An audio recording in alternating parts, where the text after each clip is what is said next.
무차별 범죄를 저지른 신림동 칼부림 피해자 조모 씨의 신상 어제 공개가 됐죠. 33세 남성 조선입니다. 자, 그는 범행 전에 살해 방법을 조사하고 사용하던 휴대폰 초기화시키는 등 치밀하게 범죄를 계획하는 모습 보였는데요. 가해 앱 살인 정유정 건 유사하다는 분석도 나오고 있습니다.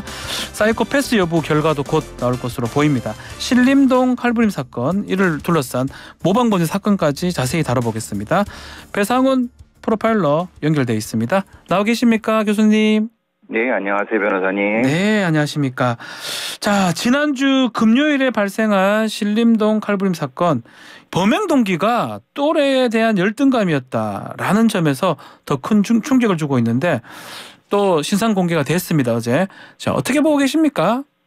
네, 물론 범인 본인이 주장하는 동기라고 하는 것은 고려 요소가 되겠고요. 네. 중요한 거는 이제 그의 범행 행동, 그리고 범행 중 이후에 언급되고 있는 것과 여러 가지 그의 배경, 이런 것들을 종합적으로 봐서 동기를 분석해야 될 것 같고요. 네. 조금 뭐라거나 좀 약간 좀 어려운 부분은 그런 겁니다. 본인이 얘기하는 대로 사회적인 불만, 자신의 개인적 불만을 사회적인 다중한테 폭발시키는 것을 마치 무엇인가 광고하듯이 자신의 정당성을 주장하듯이 얘기하는 거를 있는 그대로 받아들이면은 문제는 모방범죄가 폭발적으로 늘어날 수 있거든요. 예. 그 부분은 사실은 조심스럽게 접근해야 될 것 같습니다. 자, 결과론적으로 1명 사망하고 3명은 중상에 빠졌습니다. 범행이 매우 잔인하죠. 그런 점에서 아마 신상정보가 공개된 것으로 좀 보이는데 요즘에 보니까 신상정보 공개하는 사건들이 좀 많아진 것 같습니다. 교수님도 그렇게 생각하십니까?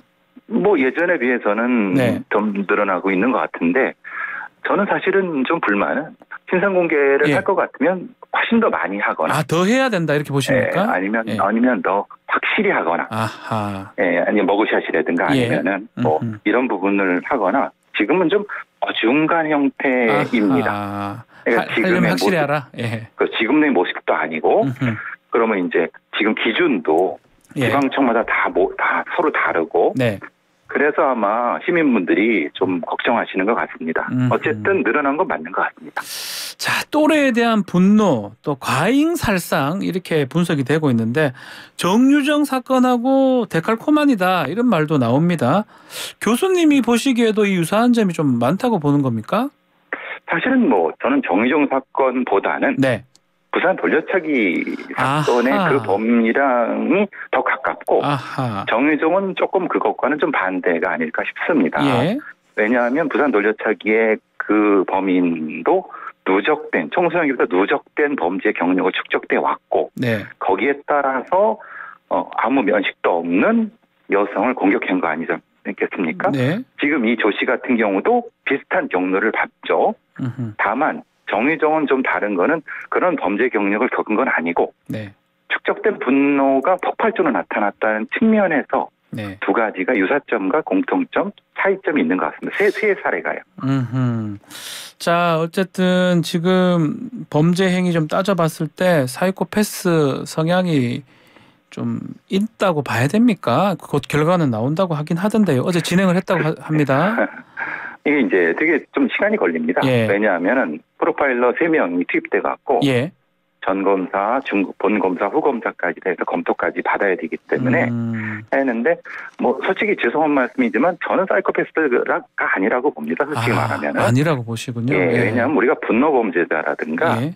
분노 폭발 범죄자를 사이코패스로 오인할 수가 있습니다. 그리고 본인은 얘기하죠. 조 씨가 나는 사이코패스 성향이 있다. 나는 뭐다 라고 주장하는 사이코패스는 상당히 드뭅니다. 그러니까 오히려 예.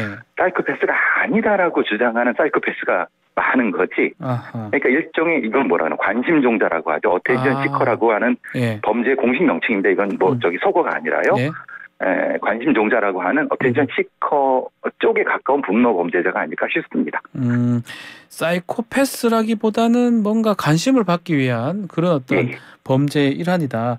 이 사건 다른 사건하고 좀 비교해 보면 좀 더 주목해야 될 부분도 있을까요? 왜냐하면 특이점.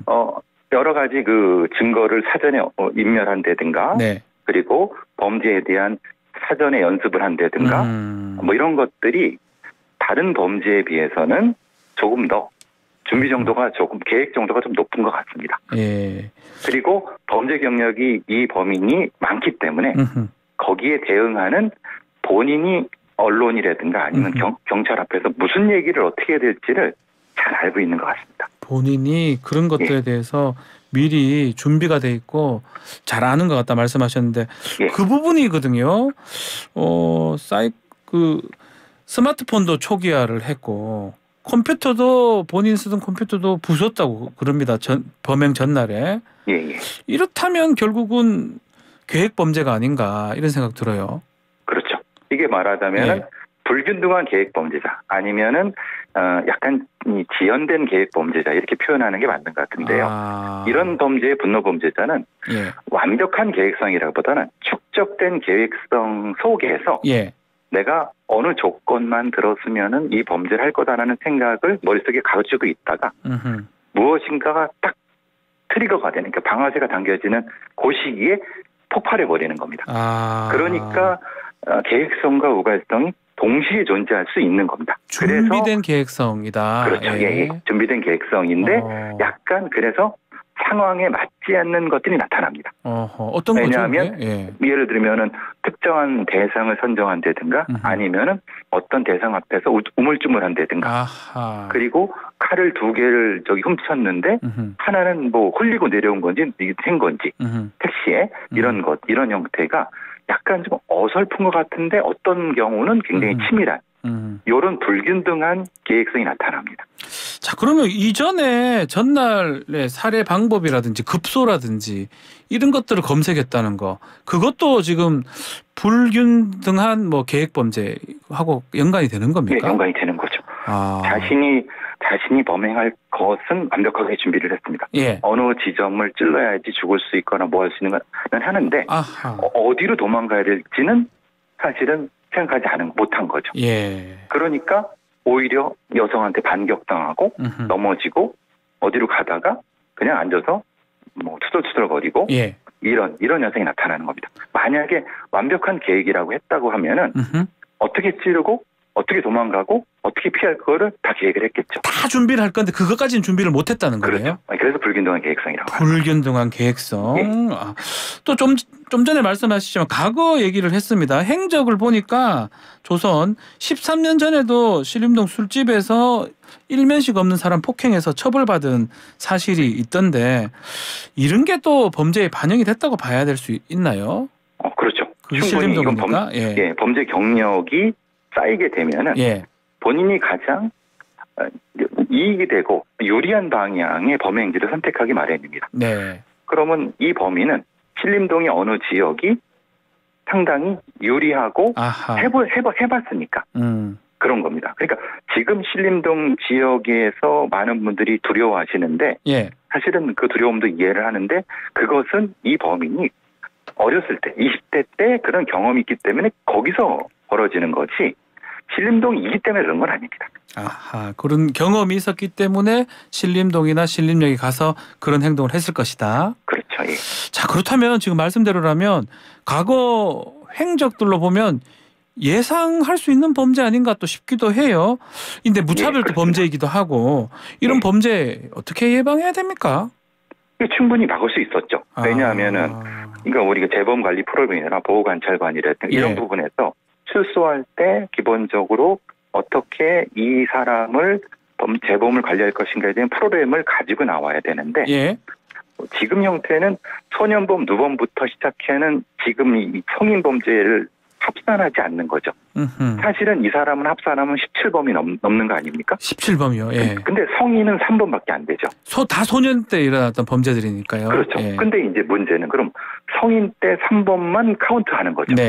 그러니까 범죄성은 높지만 실제로 서류상으로는 낮게 나타나는 겁니다. 그러니까 실제로 이 정도의 위험성이 있는 범죄자라고 하면은 소년범부터 범죄 경력이 시작되는 때부터 시작해서 계산을 해갖고 위험성을 점수를 높게 줬어야 되는 건데 소년범 때는 이게 끝. 성인부터 시작하니까 실제로는 서류는 3범밖에 안 되니까 그 보호관찰이나 이런 부분들이 낮게 된 거고 예. 특히 이 범죄자 같은 경우는 뭐 보험 사기부터 좀 잡범 수준입니다. 예. 근데 잡범 수준에서 갑작스럽게 폭발하는 부분은 분명히 이 범인은 그 청소년기에 뭔 일이 있었을 겁니다. 근데 그 기록을 거기에 카운트가 안 되니까 아하. 실제로 보호관찰관은 모르는 거죠. 알 수가 없는 건데. 근데 네. 문제는 이런 케이스가 많지 않겠습니까? 아까 제가 말씀드린 것처럼 부산 돌려치기 그 범인도 똑같은 케이스라고 하는 케이스고. 왜냐하면 소년범 때부터 나쁜 짓들을 많이 하고 예. 성인 돼서도 똑같이 반복되는데 교도소를 밥 먹듯이 왔다 갔다 하는데 단절이 됐다는 거잖아요. 기록상으로는. 그렇죠. 네, 단절이 되니까 카운트가 안 되는 겁니다. 이야. 이거를 합산해서 네.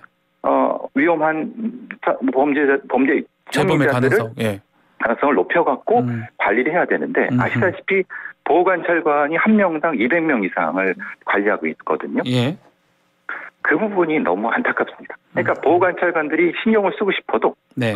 너무 업무에 사람이 많아서 그러니까 조금 더 많은 보호관찰관, 조금 더 많은 어떤 자원들이 있으면은 네. 이런 범죄자들은 비교적 더 많이 관리가 될 텐데 이미 터진 다음에 또 뭐 만시지탄에 뭘 하겠다 뭐 이런 게 너무 안타깝다는 겁니다. 자, 한편 신림동 그 칼부림 사건 이후에 신림역 중심으로 살해 예고글이 계속 올라오고 있습니다.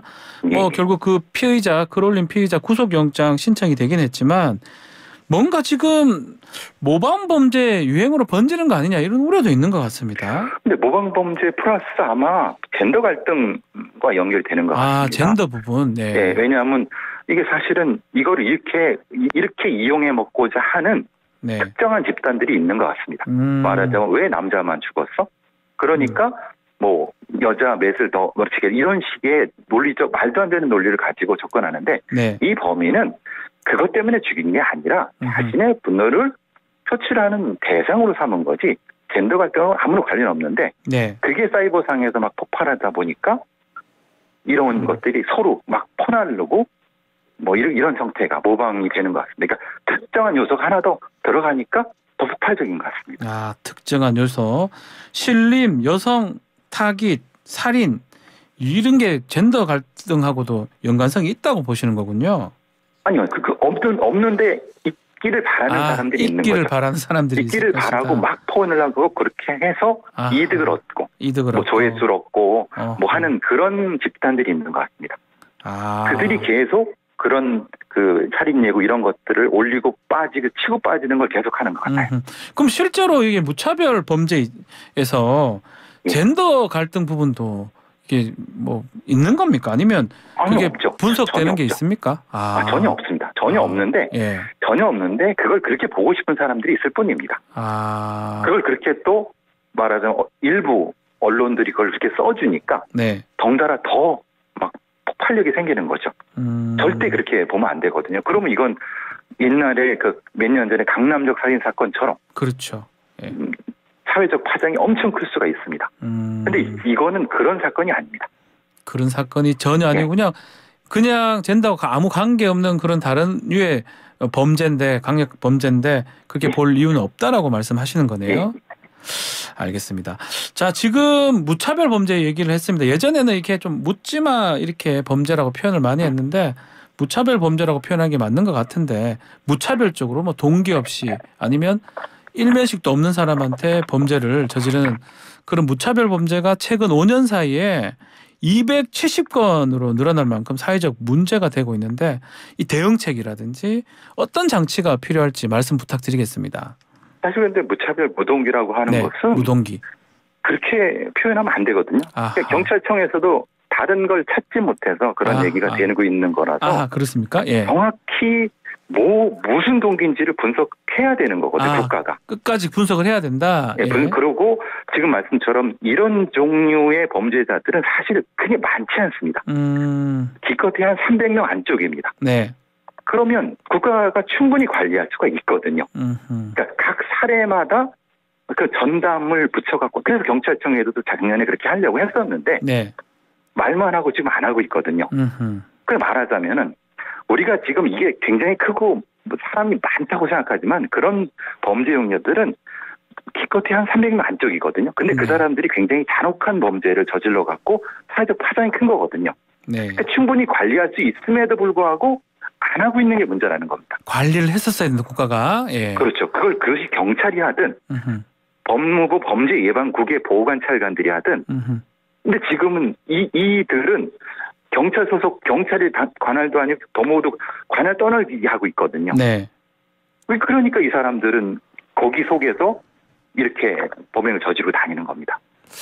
그 법무부 말씀을 하셨길래 지금 한동훈 법무부 장관이 이 사건 대해서 뭐 외로운 늑대, 괴물 영원히 격리를 해야 되는데 사형제가 간단한 문제는 아니다라고 또 얘기를 했거든요. 그 부분 어떻게 보십니까? 앞뒤가 말이 안 되죠. 네. 이건 사형제와 관련이 있는 것도 아니고 아하. 외로운 늑대하고도 관련이 있습니다만 이건 초기 범죄 경력자부터 관리하는 개범 관리 프로그램의 문제인 거지. 프로그램 문제다. 이건 사형자하고 전혀 관계없고 사이코패스하고도 전혀 관계없는 거를 법무부 장관이 죄송한 말씀을 호도하고 있는 겁니다. 자신의 책임을 면하기 위해서. 아하. 왜냐? 지금 재범 관리의 책임은 법무부 장관한테 있는 겁니다. 법무부 범죄 예방 국장한테. 그 집단한테 있는 건데 네. 책임을 져야 될 담당해야 될 그 정부의 강요가 남일하듯 하듯이 얘기한 건 저는 매우 부적절한 언급이라고 생각합니다. 그거는 분석관들이 할 얘기를 왜 장관이 합니까? 저는 도대체 이해를 못하겠습니다.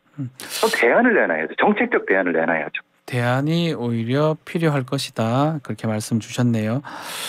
자, 이런 상황 닥쳤을 때 이게 사실 대응책이 있을까요? 개인별로? 제가 이제 공감방어라는 말씀도 드리고 네. 개인적인 어떤 이런 그 범죄를 마주쳤을 때 개인적 행동 요령이란 것도 잠깐 말씀을 드리지만은 네. 지방자치단체나 예를 들면 관악구나 이런 데에서 거리에 어떤 보호장치, 방어장치를 두고 거리 도보 순찰 요원을 두고 네. 이런 데는 이게 필요하거든요. 그래서 지금 저기 경찰에서도 신림역에 도보 순찰 요원을 오히려 그런 게 필요하다는 그렇죠. 인적으로 범죄를 자한테 그걸 못하게 할 수 있는 요소가 필요한 환경을 만들어주는 게 필요하다. 환경을 만드는 네. 거고. 그러니까 또 이런 피해자 말하자면 어떤 시민들이 이런 사람이 있을 때는 빨리 피하시거나 알겠습니다.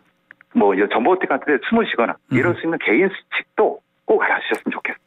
알겠습니다. 자, 오늘 말씀 여기까지 듣겠습니다. 감사합니다. 예, 감사합니다. 배상훈 교수와 함께했습니다.